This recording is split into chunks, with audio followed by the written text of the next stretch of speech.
মহিষা দলের সভা থেকে নাম না করে শুভেন্দুকে ফের নিশানা মমতার। তৃণমূল চুরি কার থেকে শিখেছে?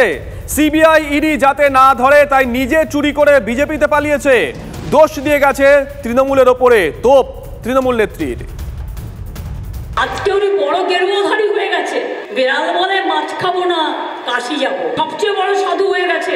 আমি সাধু পুরুষদের বলি, তোমাদের ভোট লোকে কেন দেবে? 100 দিনের টাকা দেবেন না, এই শব্দ কে বলেছিল?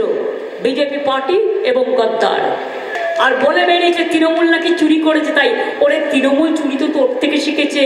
তৃণমূল চুরি করতে জানতো না, তৃণমূল চুরি করেও নি। তোদের মতো কিছু অপদার্থের জন্য আজকে তুই পালিয়ে গেছিস আসল কাজটা করে বিজেপিতে, যাতে সিবিআই না ধরে, যাতে ইডি না ধরে, যাতে ইনকাম ট্যাক্স না ধরে, যাতে এনআইএতে না ধরে। আর 10টা দিয়ে গেছিস তৃণমূলের ওপরে। অন্যদিকে অভিজিৎ গাঙ্গুলিকে অল আউট অ্যাটাক মুখ্যমন্ত্রীর। আপনি বিচারের কলঙ্ক, তোপ মমতার। যিনি এখানে দাঁড়িয়েছেন তিনি ভাবছেন এটাও বিচারালয়, তাই তিনি কখনো বলছেন পদত্যাগ করতে হবে। আমি বলি আগে নিজে দেহ ত্যাগ করুন, তারপরে পদত্যাগের কথা বলবেন। আগে প্রথমে নিজের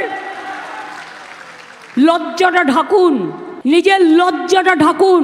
আপনি বিচারালয়ের কলঙ্ক, আপনি বিচারালয়কে কালিমালিপ্ত করেছেন। আপনার কোনো অধিকার নেই মানুষের কাছে এসে মানুষের কথা বলবার। ছিলেন তো বিকেশ ভট্টাচার্য জুনিয়র, যিনি সবার চাকরি খান, আর এখন হয়েছেন গদ্দারের জুনিয়র না সিনিয়র আমি জানি না। মমতা ব্যানার্জিকে গালাগালি দেওয়ার আগে বলবো, মমতা ব্যানার্জি তো অনেক দূরের কথা। আগে দেবাংশুর সাথে লড়ুন, আগে দেবাংশুর সাথে লড়ুন, তারপরে কারোর সাথে লড়বেন। টেলিফোনে আমরা যোগাযোগ করেছি বিজেপি নেতা রাহুল সিনহার সঙ্গে। রাহুল বাবু, শুভজিৎ রয়েছি, আপনি একটু সঙ্গে থাকুন। মমতা বন্দ্যোপাধ্যায় আজকে মহিষা দলের সভা থেকে নাম না করে শুভেন্দু অধিকারীকে কি বলেছেন একবার শোনাই, তারপরে আসবো আপনার কাছে।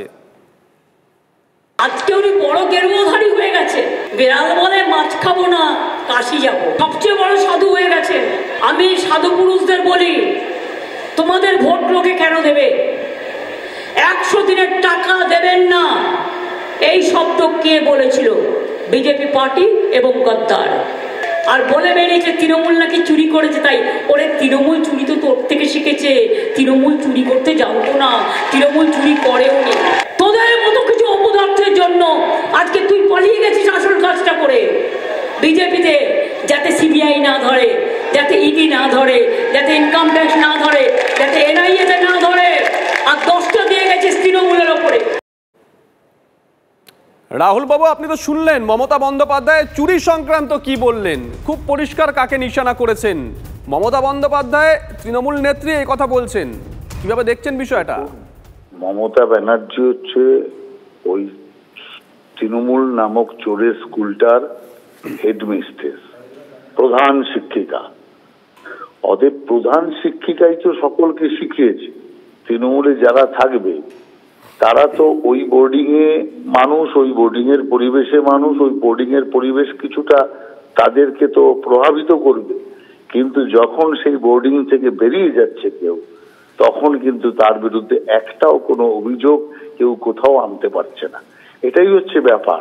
চোরেদের সঙ্গে যেমন একটা কথা আছে, সৎসঙ্গে স্বর্গবাস, অসৎ সঙ্গে সর্বনাশ। সেই কারণে চোরেদের সঙ্গে থাকলে, চোরেদের প্রধান শিক্ষিকার সঙ্গে থাকলে ও চোর বদনাম যে কোনো লোককেই নিতে হবে, এটাই স্বাভাবিক আছে। কিন্তু যেই চোরের বোর্ডিং থেকে, স্কুল থেকে বেরিয়ে আসবে, সঙ্গে সঙ্গে তার মধ্যে সততা এবং সাধুতার বিষয় চলে আসবে, সৎসঙ্গে। ধন্যবাদ রাহুল বাবু। আমরা কথা বললাম রাহুল সিনহার সঙ্গে। নজর রাখতে হচ্ছে পুরুলিয়া, সেখানে ভোট প্রচারে শুভেন্দু অধিকারী। তার একটা ছোট মিউনিসিপালিটি রাখতে পারেন না, চলে যায়, বিক্রি হয়ে যায়। তিনি দাঁড়িয়েছেন কিছু ভোট কাটার জন্য। অজিত বাবু বলছেন কুর্মী সমাজকে এসটি করার জন্য আমাকে ভোট দিন। আমি বলি এটা আপনাদের বলা উচিত যে কুর্মী সমাজ তৃণমূলকে বয়কট করুন। বয়কটের আবেদন করা উচিত, কারণ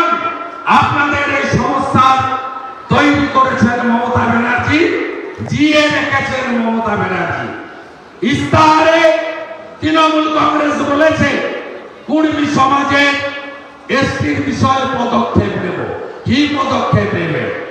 17 থেকে 23 7 বছরে 10 বার মোদীজির সরকার জাস্টিফিকেশন চাইল, ওইটুকুই দিতে পারেননি।